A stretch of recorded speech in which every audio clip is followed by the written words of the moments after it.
Greetings, boys and ghouls, and welcome back to Unrepentant Geeking, the show where a Halloweenie can be a Halloweenie. Ooh, sorry about that. I had something weird in my voice. As always, I am your host, Shaun Cronenfeld.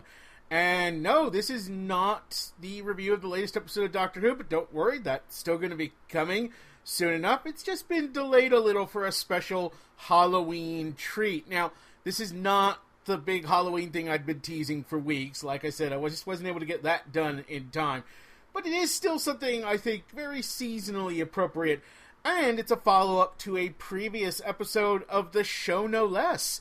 So, continuity. Yes, it's time to pick up on, back in episode 58, I reviewed season 1 of Castlevania, the original Netflix anime based on the long-running popular video game series. And now at last, season 2 has arrived. And well, it's time to take a look and share what I thought. Okay, so real quick before we get started, let me just say there will be spoilers for Season 1 and Season 2 of Castlevania. Just be aware of that. If you want the quick and dirty before you decide to go see it, go watch this show. Even if you haven't watched Season 1, Season 1, as I'm going to get into, is very short. That won't be a problem at all to catch up. And the show will just fly by. It did for me. I would devoured it at an amazing pace. I'm not one much for binge watching, and I just couldn't watch this show fast enough. I can't recommend it strongly enough. But to really talk about it, I want to be able to go spoiler in depth. So this is your warning. Go see it, then come back here and we can talk and look at the show. It is definitely worth watching. But from here on out, there be spoilers. You've been warned. Now, of course, I know that all of you have already watched the aforementioned episode 58. I mean, there's no way you have missed a single video that I have ever put out, right? Right?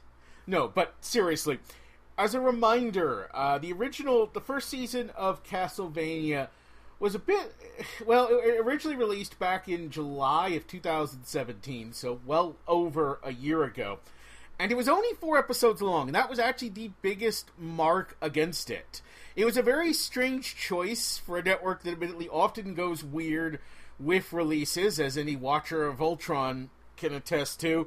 But no, it may have only been 4 episodes, but even just in those 4 22-minute or so episodes, Castlevania in its first season made a definitive statement and a strong mark towards being the best video game adaptation ever made.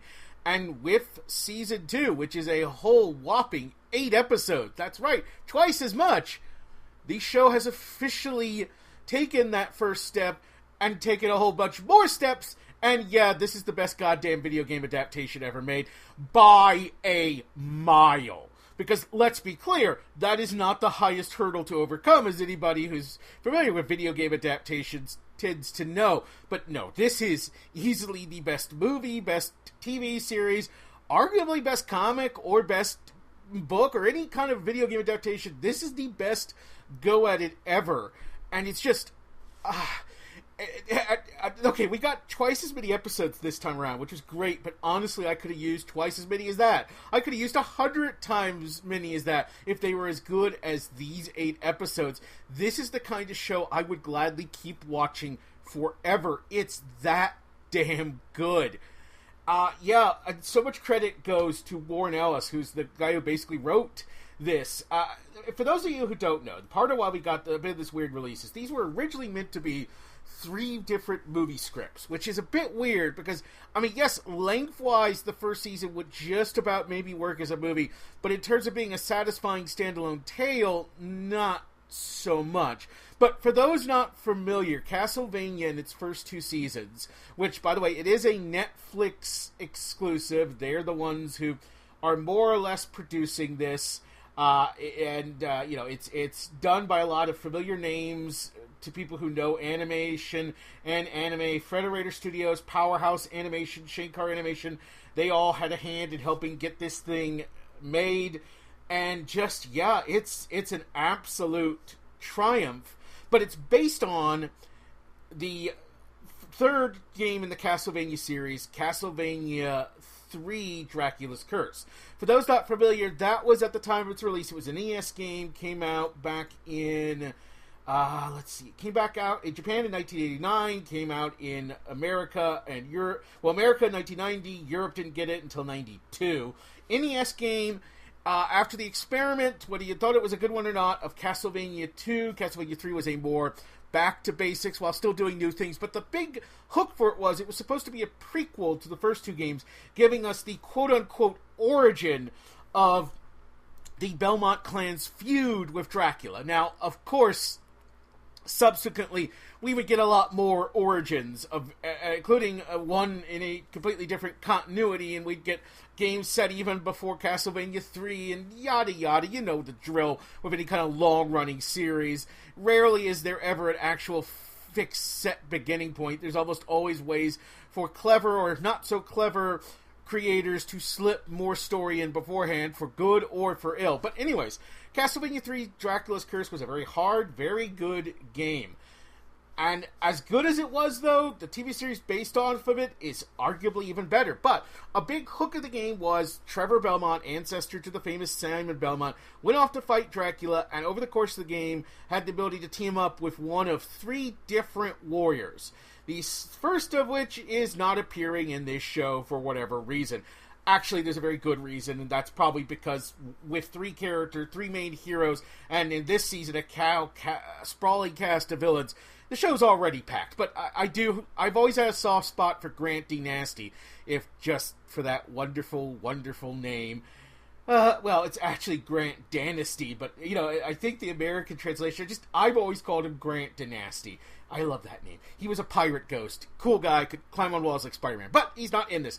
But the 2 other figures that Trevor could potentially team up were Selpha Beneldis, a young sorceress, and Alucard, none other than Dracula's half-human son, a.k.a. a Damphir, with the ability to fly and shoot fireballs and do a whole lot of cool shit. And of course, this is the same Alucard who would go on to star in arguably, if not the high point, one of the highest points in the entire franchise. I speak, of course, of Castlevania Symphony of the Night, where he would be the main playable character. It's just been re-released on PS4 as of this recording. Great game. Anyways, so yes, what we have here is a loose adaptation of Castlevania 3. We have Alucard, we have Sylphus, and we have Trevor. Over the course of the first season, they met up at various points, teamed up, and the season ends with them just deciding to head off to take down Dracula once and for all. And yeah, the biggest complaint most people had about the first season was the fact that it was way too damn short. It was only 4 episodes, and we're not talking like hour-long episodes even. We're talking about 22, 23-minute episodes here. So, yeah, that's not a lot of time. And yet, what we got in those 4 22-minute episodes was so striking, with gorgeous animation and strong storytelling and good character work.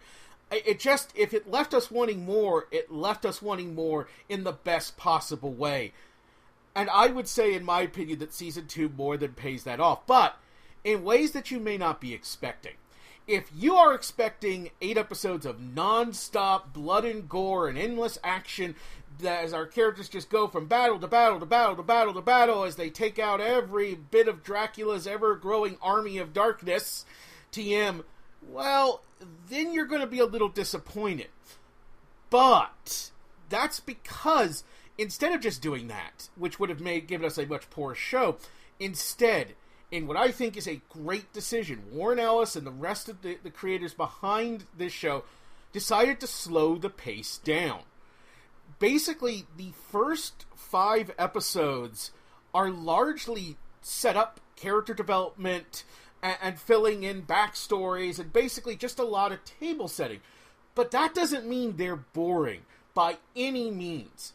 First of all, you do get at least one terrific action sequence in every episode. And these action sequences are almost always bloody, nasty, wonderfully staged affairs.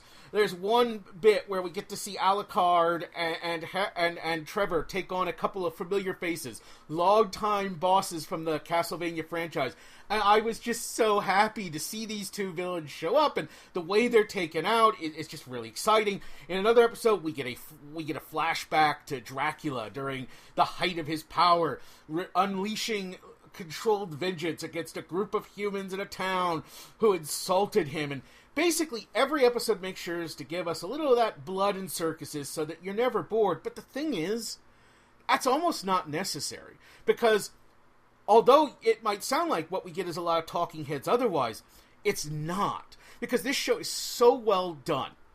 The music, the animation, and the voice acting, they all combine to help make sure that you're never bored. So often throughout those first 5 episodes, the show is just drenched in tension and a sense of foreboding as we cut between what our 3 main heroes are doing, which basically involves them traveling to Trevor's abandoned, seemingly destroyed ancestral home, where they go underground and find a repository of all the wisdom and many weapons and what have you, and trophies gathered by the Belmont family over the years. And it's down here through these first 5 episodes that our heroes slowly uncover some important secrets and set into motion the plan that will allow them to attack the titular Castlevania, Dracula's Castle, which, as in the games, can move about at the will of its master, making it difficult to pin down. And that's literally what they have to end up doing, pin it down, in a really bravo sequence. But don't just think, just because our heroes are stuck underground for a lot of the show, there's not stuff going on. Because we spend a good deal of these first 5 episodes in the titular Castlevania, watching as Dracula's army and his various generals fully assemble and truly set out, or at least try to set out, on their master's mission to bring an end once and for all to the human race. And as you can imagine, for some of Dracula's army, that idea is kind of a problem. Like, the thought for a lot of them of culling the human race and turning them into a livestock and getting control of them and assuming their rightful place at the top of the food chain, no longer hiding, that idea really appeals to a lot of them. But the idea of just killing all the humans, period, and just subsisting on things like pig's blood for the rest of the time, well, that's not so appealing. And that leads to some of his army, including in a wonderful and all too brief, not that he doesn't get a good amount of screen time, but it wasn't nearly enough for my taste, performance by Peter Stormare as the Viking vampire Godbrand. Oh, Godbrand, I loved you so much. I love Peter Stormare. I love him. Anytime he's in something, it makes me happy. He's got one of those voices where I could literally listen to him read the phone book, and I'd be a happy guy. I mean, I love Peter Stormare. But, so, he ends up getting roped into a bit of a rebellion led by longtime Castlevania villain Camilla, and who's also trying to seduce to her side 2 other unexpected additions and newcomers to the series.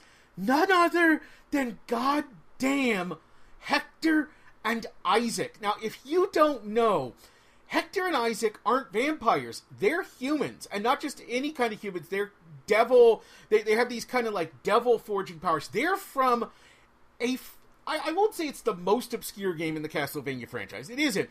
But it's not very well remembered. It's a PS2 title. Yes, they're from a PS2 entry into the Castlevania series, which, to be fair, does establish a backstory for them where they were generals, or at least servants, it's a little unclear in the game, of Dracula at the time of Castlevania 3. And in that game, the idea was that the idea was that Hector ended up betraying Dracula and ran away and wouldn't go fight Trevor, and Isaac goes after him to try and drag him back to Dracula, and that leaves Dracula vulnerable, and that's one of the reasons why Trevor's able to take out Dracula. And so the game, I think it's Curse of Darkness, basically involves Isaac getting revenge on Hector by killing his wife. Yeah, I'm not in love with that trope. And Hector setting out to get revenge in turn. It's not a terrible game. It's not the best in the franchise, but anyways, these versions of Hector and Isaac only loosely resemble their game counterparts, but they do have, at least to some degree, similar powers and abilities, and some similar backstory to a degree. I was really impressed they showed up at all. I wasn't expecting it. I mean, it makes sense. Their inclusion in the series makes a lot of sense from a lore perspective, as a reference to longtime fans, but they just work really well as characters in their own right. The series spends a lot of time on these two.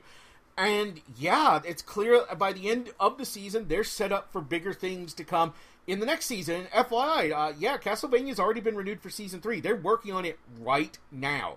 It's already been greenlit. I believe they've started recording. I'm really excited for more, obviously. But Hector and Isaac's inclusion was something that caught me by surprise, but pleasantly so.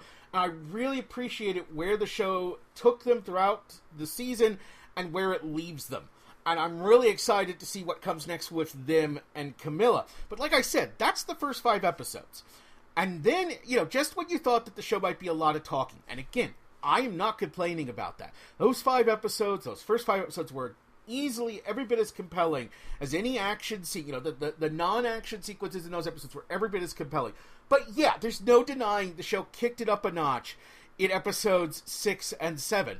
Episode 6, we get to basically see Trevor fight alone against a small army of monsters, and it's a really wonderful extended action sequence. And the reason he's having to fight alone is because down below, Alucard and Silpha are having to try and pin Castlevania. And meanwhile, we have betrayal going on as this vampire civil war breaks out between Camilla and Dracula's forces, and the castle gets dragged onto the Belmont halfway, away from this town, and that leads into episode 7. And again, like I said, I think there is still plenty of action in those first 6 episodes. But okay, if you were waiting for an all-out action episode, episode 7 is the one for you, and it is such a wonderful, bravo bit.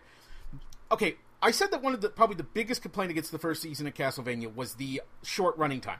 Probably number 2 was the lack of classic Castlevania tunes. After all, Castlevania is famous for its music, to the point that when Nintendo a while back unveiled that Simon and Richter Belmont would be joining their uber popular Super Smash Bros. Fighting game in the latest entry, when they revealed that these 2 characters would be coming on board, they also announced that there would be 38 tracks taken from throughout the Castlevania series included, just for these 2 characters.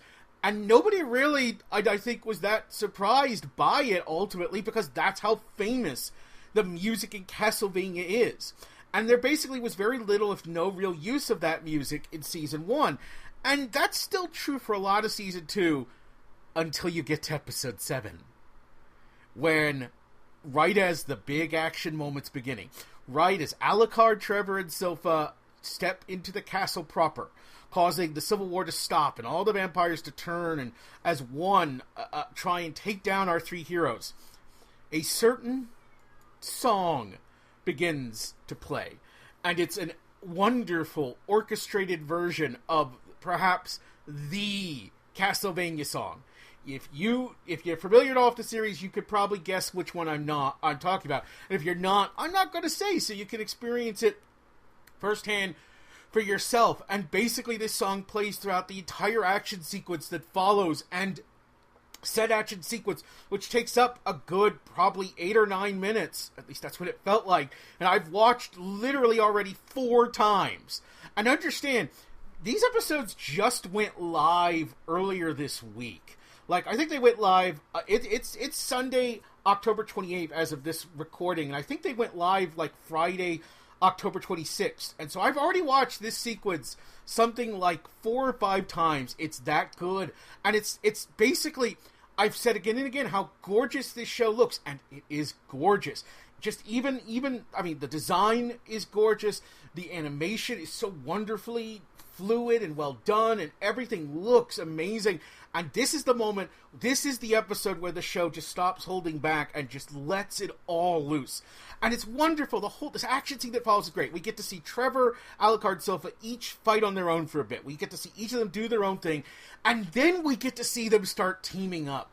And the camaraderie and the sense of, of teamwork between these 3 is so well done. But also what makes this scene work so damn well is everything that came before it. There's so many moments in the preceding episodes of just quiet little beats, quiet little interactions between the three of them in various configurations.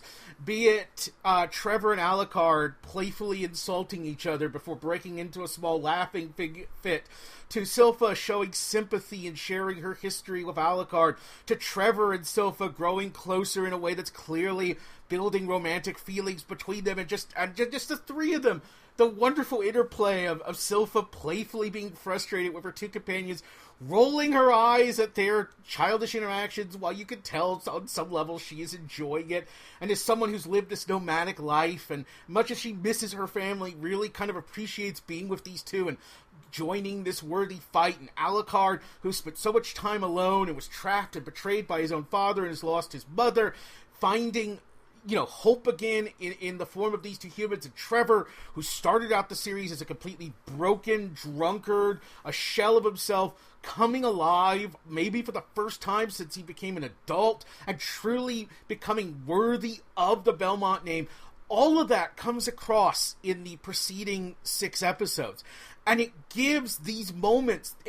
I cackled during this scene repeatedly. And it's not just because of the animation and the music. It's because of what a payoff to everything that's come before it is. And the same is true for what follows after this scene, which is the big showdown with Dracula, which is immensely satisfying. I will say he doesn't turn into a giant monster at any point in the fight, and I guess that might disappoint some, but to me, it's more than made up for, first of all, just how great the fight scene and how brutal it is, and also for how powerful the ending of that fight is. It's just devastating to watch. It's just amazing. A big part of this series has been how it humanizes Dracula. He's doing monstrous things. He's doing terrible things. And he is on some level a monster. And he knows it. But the human woman he married, Alucard's mother, was drawing him back towards his humanity, giving him hope again. And her pointless, senseless murder, which we get to see more details of what led to it in the heartbreaking opening moments of this second season. There's a whole extended flashback sequence which is really effective in helping further establish why Lisa is such a great character, even if yes, she does technically get fridged, but I think the show does it just enough that I think it works in this case. She doesn't just feel like a plot device, she feels like a legitimate character in her own right.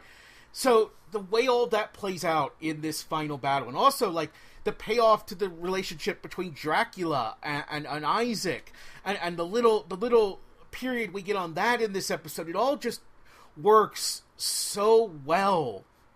And the episode just ends so perfectly. And then you realize this is an 8-episode season, and they've got a whole episode to go. And that last episode, episode 8, is wonderful in its own right. I mean, first of all, a lot of it is clearly table setting for the next season to come. We get to check in on each of our set of characters and establish their new status quo leading into the next season. We get to see what happens with Camilla and Hector. We get to see where Isaac ends up. We get to see Silpha and Trevor set off together. We get to see Alucard decide to stay in the ruins of the castle and protect the knowledge and power in it and the Belmont hold. And we get to see them all basically go their separate ways, even while clearly setting the stage for further conflicts to come in very dire ways. There's a terrific action sequence with Isaac in this, which is so dark and nasty. I was just like, oh my god. And I should say, if you're coming to the series for horror and gore, you're going to get it. You are literally going to get repeated sequences that end with literal rivers of blood, people. Enough blood to form a river at times. There is gore aplenty. This show, when it wants to be nasty, can be nasty, but I would argue not in an overly gratuitous way. It is a little gratuitous, but it's also to a good effect. It's not just there for its own sake. It's there to generally make points and to further emphasize the horror and the terror of what's going on. And I'm not a gorehound. I generally shy away from that unless it's done well, unless it's done with a purpose, unless it's not just done for its own sake.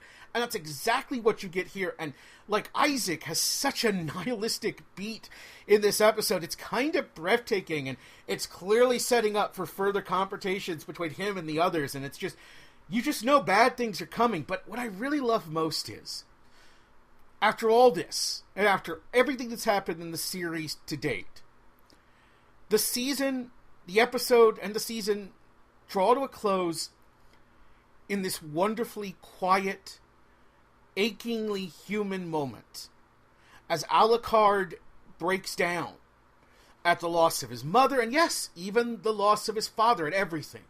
He's alone in the castle that he grew up in. It was once a home that he loved, and has become this symbol of evil, and he's got a long, immortal future ahead of him, and while he's found some hope and friends, it's very lonely in that castle. And he breaks down. And it's so well done.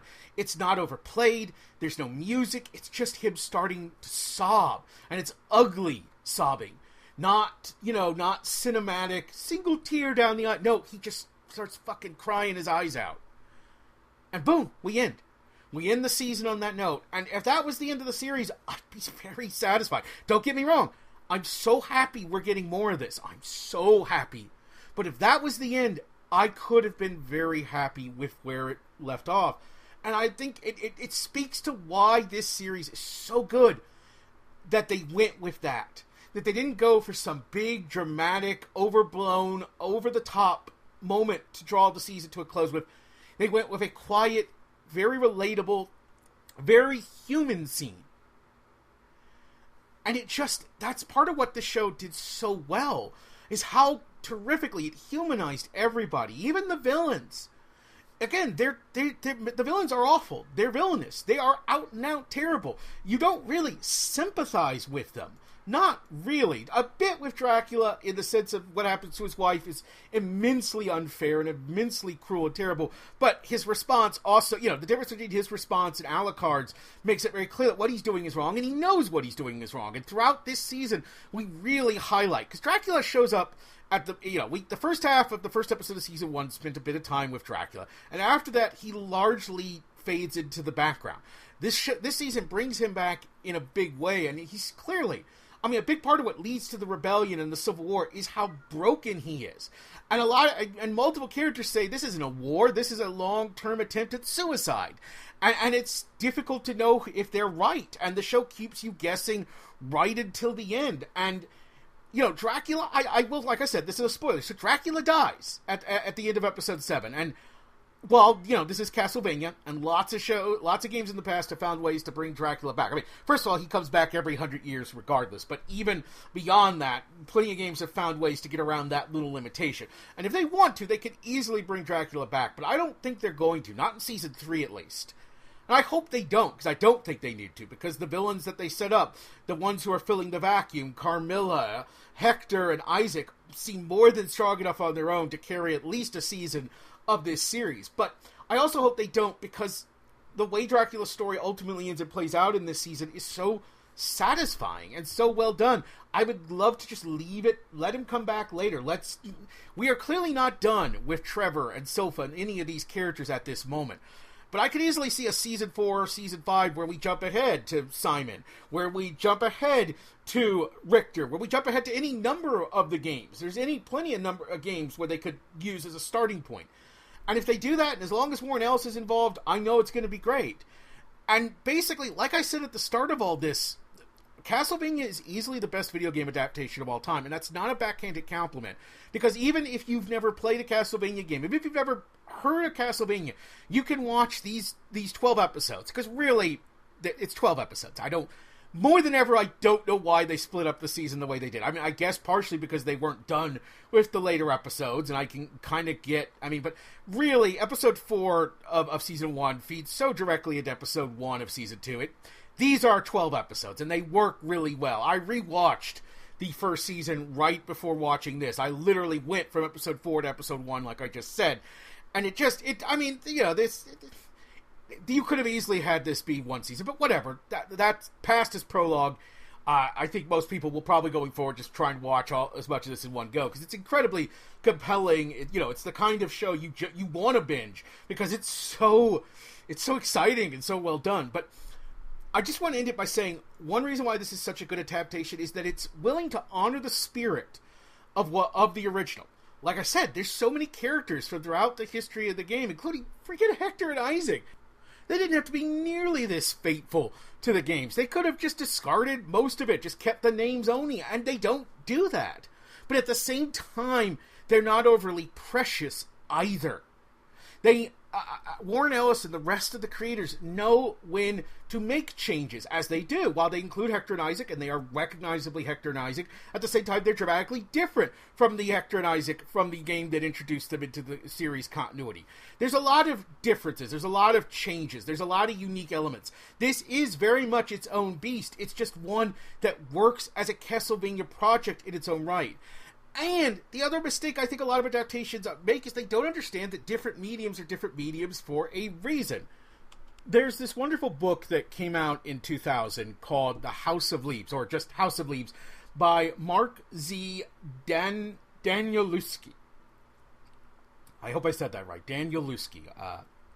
As always, pronunciation is not my strong point. But it's this wonderful, twisty book that plays around with unreliable narrators, but not just unreliable narrators, that plays around with the very format of writing itself, of a novel of itself, of a book itself, in a way that's very hard to explain. You basically just have to, it uses footnotes within footnotes, and it uses, like, some pages only have a few words or lines of text that are arranged in a strange way, and it uses the medium of a novel to such great effect to further enhance its surrealistic, semi-horror story. Although even just calling it a horror story isn't quite accurate, and there are some people who don't. Indeed, the author defines it as a love story. I mean, it's a book that's so difficult to classify in terms of genre, in terms of anything. It's just this wonderfully unique novel.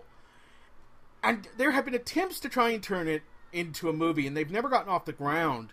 And I'm glad, because I'm not convinced you can ever really turn House of Leaves into a movie.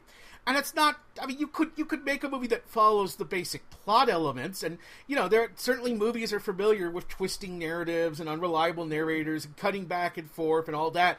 But I think if you did that, what you'd be left with is a fairly standard horror movie, I suspect. I think what makes the book so unique, what gives it that added power, what gives it that added weight, what makes it won't translate into any other medium. And you can do it, and I'm sure eventually they will. There have been scripts, there have been attempts. I've read a couple of those different scripts. One of them was quite good, but I still don't think it would have been as good as the book. Some things are just designed to work better in some mediums, and they don't translate well. But I'm not saying it's impossible, but you'd have to go into it with the right mindset, and you'd have to be willing to be daring and experimental, and perhaps go ways that readers of the book wouldn't initially want if you just told them. But if you do it right, they'll understand when you see it.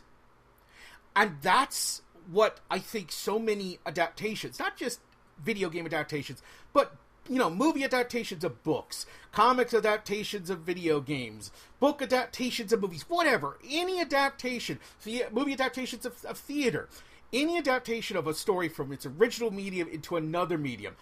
What a lot of these miss is that fact that you can reuse all the words, you can reuse everything, and it's not going to give you the same effect, and it won't work. And that's what Castlevania gets. That's what Warren Ellis gets. That's what everybody involved with this series clearly gets. That they honor the spirit. This is recognizably Castlevania.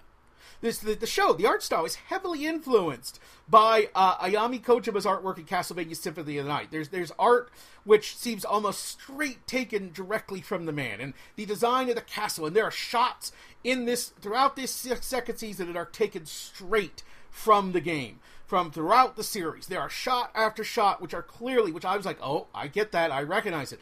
But what's great is they work even if you don't know anything about this series. They honor the spirit, but they know when to step back and do their own thing to tell the best story they're trying to tell. And at the end of the day, they're just trying to tell a good story that happens to be a Castlevania adaptation, but honors it enough and justifies it enough that it deserves that name. It's not something new and different that's just being called Castlevania. It's not Castlevania in name only. But at the same time, it is in no way, shape, or form a straight adaptation of Castlevania 3, nor could it be, because Castlevania 3 was almost devoid of story. It was an it was an NES game, which, was early enough in the medium of video games that storytelling was often more of a background thing, especially in an action platformer like Castlevania 3. And indeed, I mean, obviously, I've mentioned a number of different games, and all of which, Castlevania Symphony of the Night, Castlevania Curse of Blood. I mean, obviously, they took a lot of they took a lot of aspects from throughout the franchise, from throughout the series. But my point remains: video games aren't just movies, and they shouldn't be. And movies aren't video games, and they shouldn't be. They are different mediums. They are mediums that overlap in some ways. But it's the same way, comic books have pictures in them. But they've also got words. But they're not novels. There are things that comics can do that novels can't. There are things that novels can do that comics can't. And you get bad comics when writers don't understand the difference, maybe come from novels or come from other kinds of writing, and overwrite it. And don't let the artist that they're working with do their share of the work. It's a collaborative medium. And that's especially true as well for TV and movies, but especially so for animation. I would argue animation is the most collaborative of all forms of television and movies. You don't get more collaborative than that. It's the form of it that comes closest to what you can get often in comic books, but even then. And this collaboration has produced wonderful, amazing results that I cannot recommend strongly enough. Everybody should watch Castlevania who's old enough to do so. This is a very bloody, this is a very gory at times series. It's not intended for younger kids, and I mean, you know your own kids, but I definitely think that I would not recommend it to anyone who's below a teenager, and even then, I think parents might want to watch, a couple trailers or watch the first episode. I mean, just, you'll get an idea how bloody it is. I mean, go into this with wisdom, but okay, anyone who's old enough and mature enough to watch it should, because it's a great series. Whether you're a video game player or not, whether you're a hardcore Castlevania fan, whether you know Castlemania, whether or you've barely ever heard of it or never heard of it, this is a series anybody who likes action, strong character work, gorgeous animation, terrific storytelling across the board, wonderful music, wonderful staging. This is one of the best series of the year, and I cannot wait for Season 3. So yes, this is the best video game adaptation of all time, period. But it's a lot more than just that, and it's the gold standard, which all future adaptations will be measured against, because this is how you do it. This is it. So get ready, because it's a wonderful night for a curse if you haven't yet watched Castlevania Seasons 1 or 2. Don't wait on this. It is the perfect Halloween treat.